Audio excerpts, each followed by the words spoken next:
review of a book I just read called Mind Change, How Digital Technologies Are Leaving Their Mark on Our Brains. And this book is probably scarier than any science fiction or dystopian novel I've read lately. Basically, it's about how the brain is a plastic organ. When I say that, I mean that the brain changes physically in response to external stimuli. And I know about this personally because I have a movement disorder called dystonia, and brain plasticity is very important to me because I need to always be doing things to try to help change my brain to perhaps improve my dystonia. Okay, I'm not going to go into all that. I might at another time because dystonia is something most people don't know about. But in any case, this book talks about how, in essence, by being engaged constantly in things like social media and digital, online gaming or video games, things of that nature, our brains can be changing in ways that are harmful to us, potentially. And we could be not only paradoxically isolating ourselves while we're all connecting with each other. And when I say isolating ourselves, what I mean is that the brain can only handle so much information, and there's so much information on the internet that just comes at you like a wave, like a tsunami that, excuse me if I'm a little throaty right now, but it comes at you so fast and so much that the brain simply can't take it all in.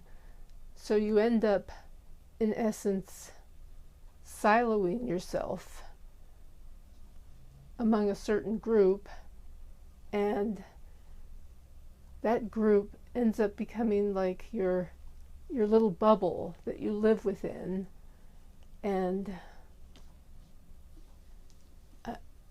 I've often heard social media being compared to an echo chamber, especially Facebook, where what you're doing, you're trying to get followers and likes. So you're trying to get as many people to like you as possible, or your thoughts, or whatever. And the thing is, it poses kind of an interesting philosophical question. What price individuality, I guess? And this is a question posed actually in one of my favorite old TV shows, The Prisoner, the idea of individual versus collective thinking. I could really go on about this for a while, but to keep it simple, this book poses a lot of thought-provoking questions about what social media and the internet and virtual reality and constant connectedness is doing to us. Things that we should be thinking about and worried about. And I think the ultimate thing that we need to worry about is privacy.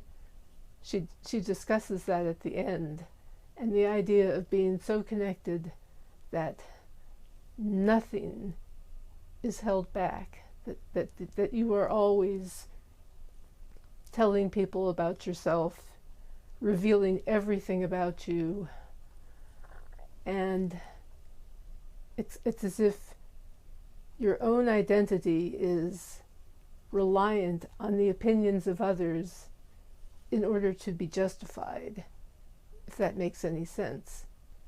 You as an individual have a point of view, and you should be allowed to express it. And not everybody in the world is going to like that point of view, but it's one of the foundations of the United States Constitution is the right to free speech. And if you're not allowed to express an opinion, we've lost something. And if you're not allowed the right to privacy, we've lost something major too. So I don't know if this has made sense to anybody. I hope it has. I would highly recommend you read this book. It'll give you food for thought. Mind Change by Susan Greenfield. Susan Greenfield. And with that, I will just say, see you next week. Thanks.